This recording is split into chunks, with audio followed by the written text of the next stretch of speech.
Nós vamos pôr você já ao vivo, tá? Tá bom?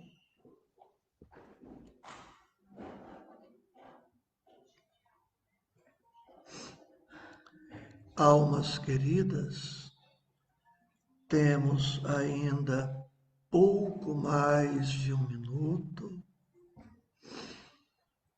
Vamos respeitar o horário estabelecido, mas já recordo que hoje nós vamos refletir sobre o que temos no Evangelho de Marcos, capítulo 2, versículos 13 a 17, por título: A vocação de Levi. A vocação de Levi. E recordo que vocação pode ser interpretada de 2 formas. Uma como chamado, e veremos no texto que Jesus chama Levi. E vocação também tem o sentido de inclinação, tendência. Cristo Jesus, mestre, amigo, irmão, buscamos-te, louvando-te, agradecendo-te e apresentando-te as nossas esperanças,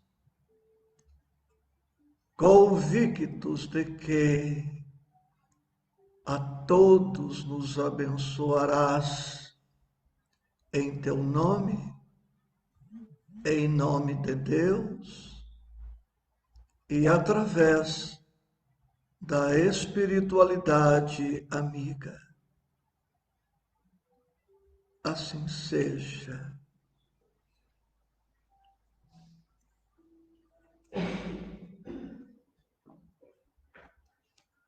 Marcos 2, versículos 13 a 17. E tornou a sair para o mar, e toda a multidão ia ter com ele, e ele os ensinava. E passando, viu Levi, filho de Alfeu, sentado na alfândega, e disse-lhe: segue-me. E levantando-se, o seguiu. E aconteceu que, estando sentado à mesa em casa deste, também estavam sentados à mesa com Jesus e seus discípulos muitos publicanos e pecadores, porque eram muitos e o tinham seguido. E os escribas e fariseus, vendo-o comer com os publicanos e pecadores, disseram aos seus discípulos: por que come e bebe ele com os publicanos e pecadores? E Jesus, tendo ouvido isto, disse-lhes: Os sãos não necessitam de médico, mas sim os que estão doentes. Eu não vim chamar os justos, mas sim os pecadores. No versículo 13, vemos que Jesus ensinava a multidão. E como veremos no breve estudo deste momento, Jesus continua a ensinar-nos. E nesta passagem, a ensinar-nos algo muito valioso, muito precioso, que precisamos incorporar às nossas vidas. Vemos que Levi era um publicano, trabalhava na coletoria, era um coletor de impostos. E por conta desta sua profissão, Levi era detestado, odiado, desprezado, porque era ele um judeu, cuja profissão lhe permitia cobrar impostos dos seus irmãos judeus para remeter a receita para Roma. Era um judeu a serviço de Roma, cobrando altos impostos dos seus irmãos. E consoante os pesquisadores anotam, os cobradores de impostos não tinham salário fixo, eram comissionados, dependiam das comissões. Portanto, quanto mais arrecadassem, maior seria a comissão. E muitos destes publicanos eram corruptos, extorquia o povo judeu, enganava Roma, apropriando-se de verbas obtidas criminosamente ou cruelmente, sem nenhuma sensibilidade. Os publicanos eram desprezados, não podiam integrar a escola religiosa dos fariseus. Estavam proibidos de entrarem nas sinagogas. Muitos dos seus direitos civis e políticos eram cassados. Eram pessoas marginalizadas, excluídas. E isto nos dá a dimensão do amor de Deus, do amor do Cristo. Temos nesta passagem novamente a presença dos fariseus, que, como disse, integravam uma escola religiosa. Eram os dogmáticos da época, formalistas, intransigentes, intolerantes, incompreensivos, orgulhosos, egoístas. Consideravam-se privilegiados. Conheciam os 10 mandamentos promulgados no Monte Sinai, mas conheciam também as outras 603 normas instituídas por Moisés na Torá, os primeiros 5 livros do Antigo Testamento. E os fariseus desprezavam os 10 mandamentos e aferravam-se às 603 normas. E disto faziam um caso de vida e de morte.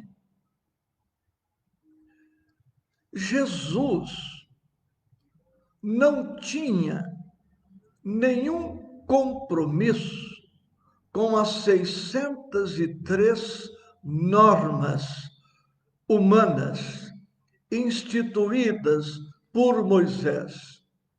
O compromisso do Cristo era e continua sendo com os 10 mandamentos, que são de origem, de natureza divina. E a lei divina manda que nos amemos uns aos outros.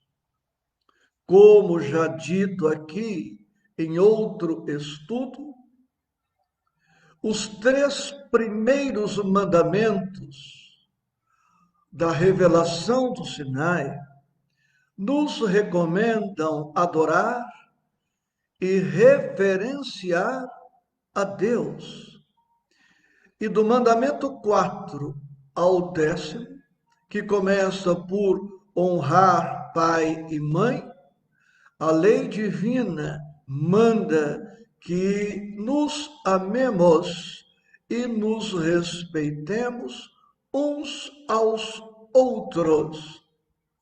Mas, através dos séculos, houve uma inversão de valores e atribuía-se às normas instituídas por Moisés mais importância do que se atribuía aos 10 mandamentos. Isto estamos principiando a estudar às segundas-feiras por este Face e por este Instagram, no estudo metódico e sequenciado de o Evangelho.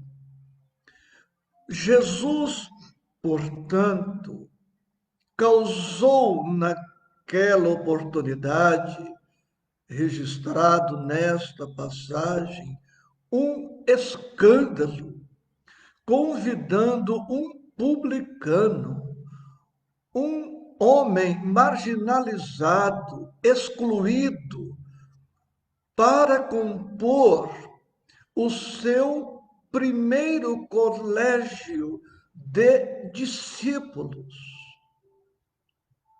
Observaremos no convite feito por Jesus que o mestre não queria simplesmente aliviar Levi de suas aflições. Jesus não pretendia simplesmente conduzir Levi a uma vida digna, o que ele não tinha até então.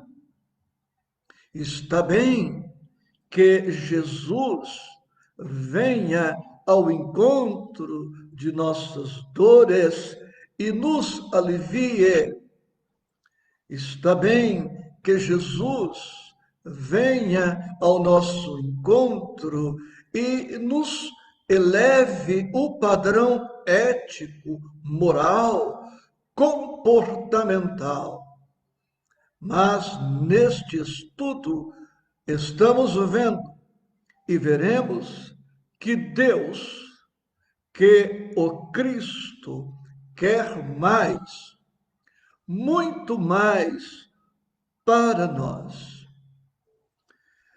Mas observemos, internautas queridos, que a lógica dos fariseus, que é a lógica dos homens comuns, é muito diferente da lógica divina, da lógica de Deus.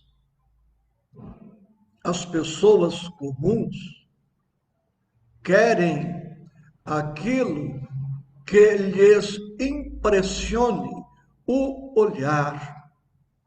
A pessoa comum dá muita importância à aparência das pessoas, à sua condição social, econômica, cultural, à sua fama, ao seu poder.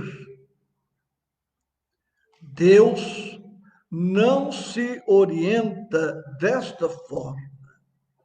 O Cristo, igualmente, não se orienta desta forma. Para o Cristo, não importa quem fomos. Para o Mestre importa quem queremos ser de hora em diante.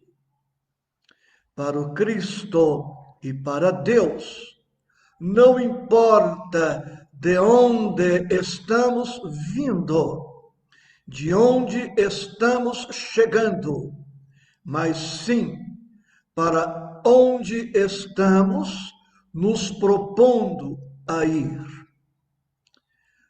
Insistindo neste pensamento, para Deus, não importa o nosso passado, para Deus importa o nosso presente e o nosso futuro.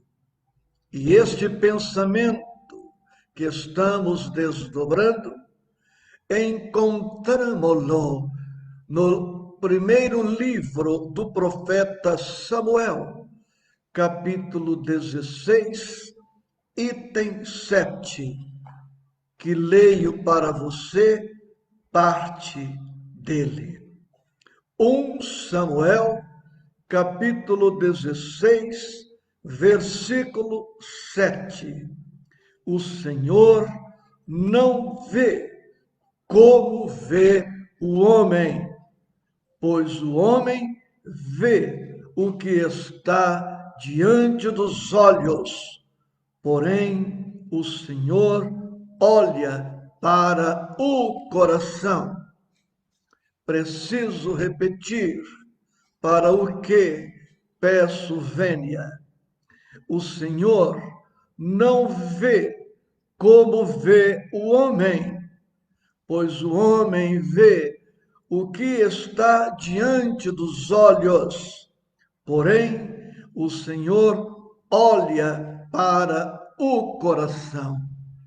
Foi o que aconteceu nesta passagem. O Cristo, sensível, amoroso, terno, carinhoso, olhou a alma de Levi, perscrutou a alma daquele publicano, talvez muito sofrido pela profissão execrável que exercia, pelo desprezo que experimentava. Certamente Levi não estava feliz, não era feliz e trazia um desassossego íntimo. Aspirava a uma vida nova, a um novo padrão moral, ético, comportamental. Mas as criaturas que não tinham a capacidade de penetrar-lhe o âmago da mente e do coração, simplesmente o desprezavam, o desconsideravam. Atitude esta que o Cristo não adotou. O Cristo chama Levi para compor o seu primeiro colégio de discípulos. E aí nós vemos o poder transformador do Cristo, o poder transformador do Evangelho. Levi não só se tornou um discípulo, um seguidor do Mestre. Levi foi tão tocado, tão metamorfoseado, que foi além da condição de discípulo, o que à época já não era pouco.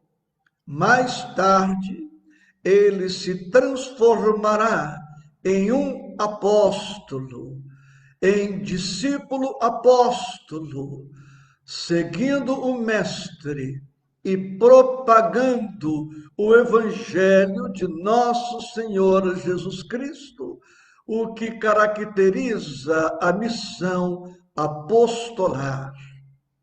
E Levi fez mais. Não se sabe exatamente como, se por influência de Jesus ou não, mas Levi, convertido ao Evangelho, adota o nome de Mateus. O publicano, agora discípulo, mais tarde apóstolo, se transformaria no grande evangelista Mateus, que tanto fez que, segundo tradições confiáveis, Mateus, mais tarde, depois da morte do Mestre, passou um tempo na Pérsia, foi pregar o Evangelho na África, na Etiópia miserável, e lá foi assassinado, trespassado por uma espada. Dos 12 apóstolos, o único que morreu trespassado por um golpe de espada, certamente feliz, honrado, agradecido ao Mestre por tê-lo buscado na alfândega, na coletoria e trazido-o para uma outra condição de vida. E estudando Mateus, Marcos, Lucas e João, verificaremos inúmeras passagens com este teor. A ocupação do Cristo, poderia dizer até preocupação do Cristo em resgatar publicanos, pecadores, gente tida como de má vida. E aí está a excelência do Evangelho de nosso Senhor Jesus Cristo. Ele não chama os santos, ele chama os pecadores e os transforma em almas devotadas ao bem, em almas santificadas. Anote aí, internauta querido, o santo é o pecador que não desistiu de si mesmo. O santo é o pecador que não desistiu de si mesmo. E Levi nos dá esta demonstração. O reino de Deus é para todos. O amor de Deus é para todos, sem preferência, sem privilégio, sem inclinações, sem favoritismo. O reino de Deus não é uma mansão protegida por cerca elétrica, alarmes, câmeras, cães bravios, impedindo o acesso das criaturas mais carentes, mais excluídas.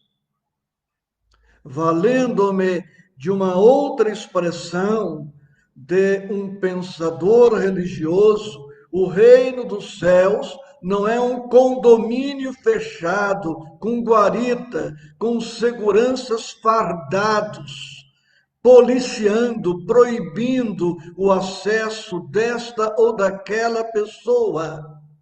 O reino dos céus, que é o reino da justiça, o reino do amor, o reino da misericórdia, é um reino franqueado, aberto, acessível, disponibilizado para todas as criaturas, porque todos, indistintamente, somos filhos deste Pai justo, bom e amantíssimo.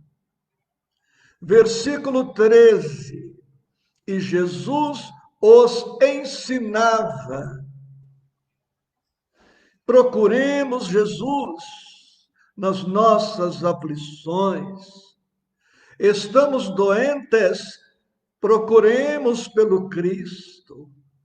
Estamos em conflito, aturdidos, confusos, inquietos, inseguros, procuremos pelo Cristo. Mas não somente objetivando a cura do corpo.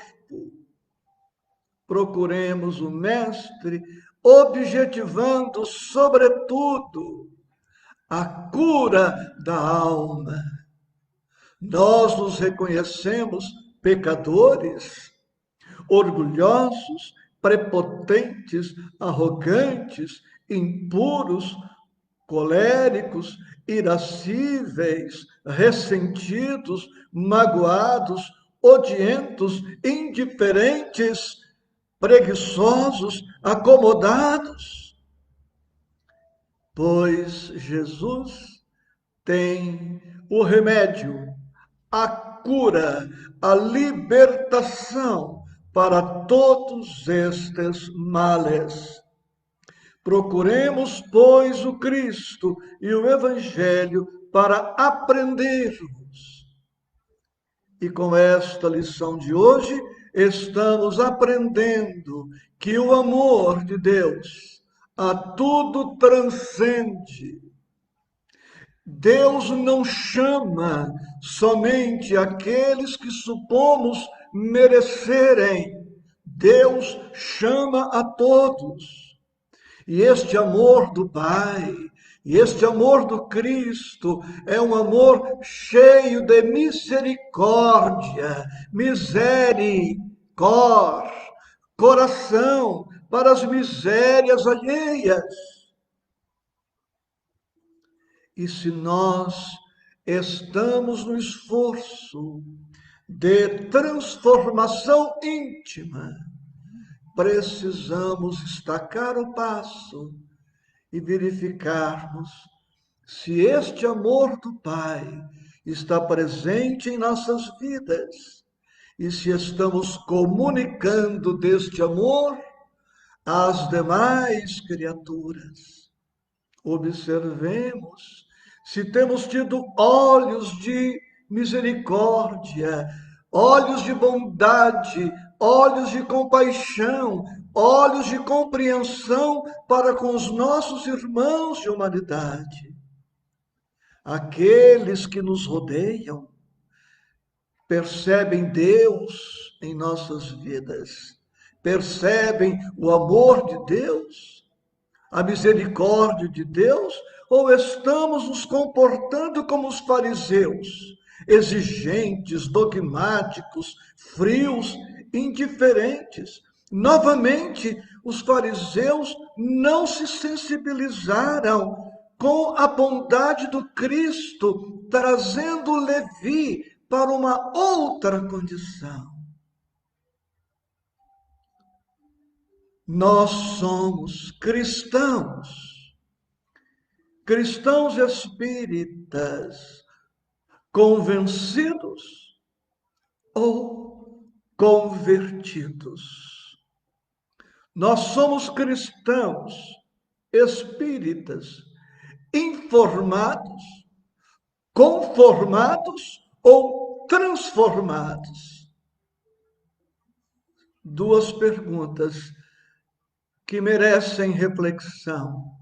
Nós somos cristãos convencidos ou convertidos? Somos cristãos informados, conformados ou transformados? Outra questão.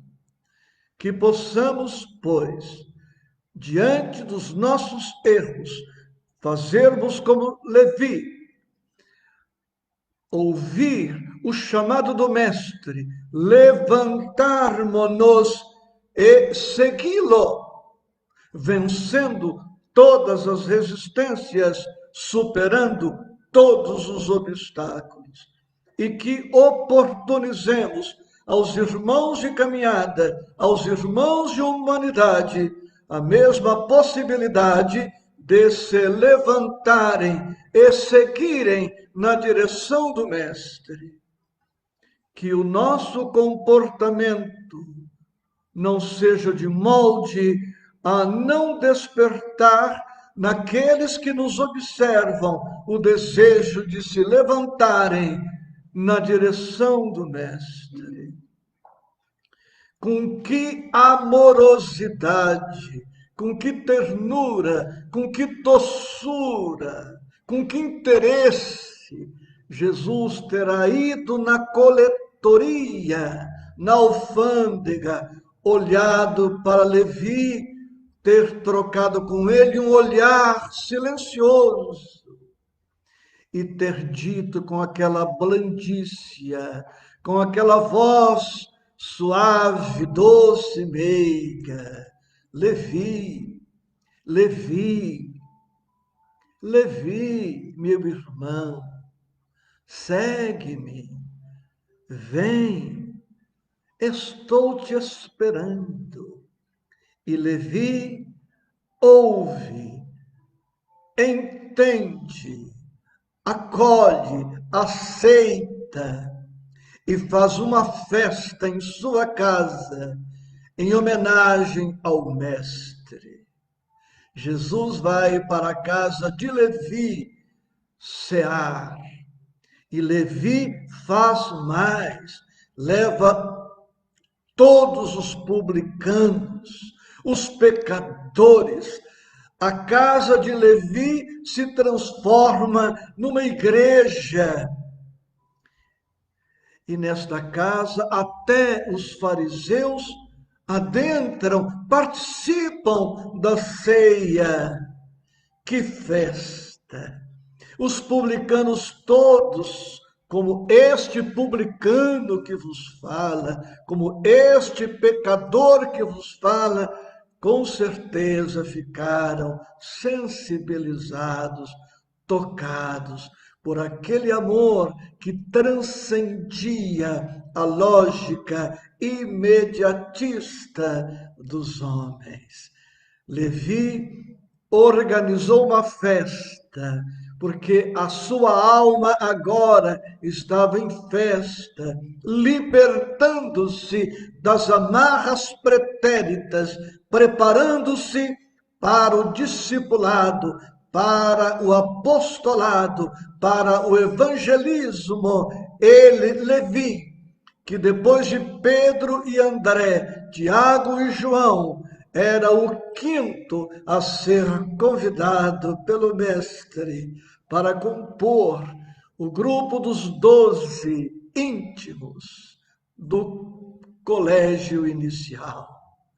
Que Jesus possa perceber o nosso empenho em segui-lo, porque ele está nos chamando faz já milênios e nesta hora ele nos chama outra vez.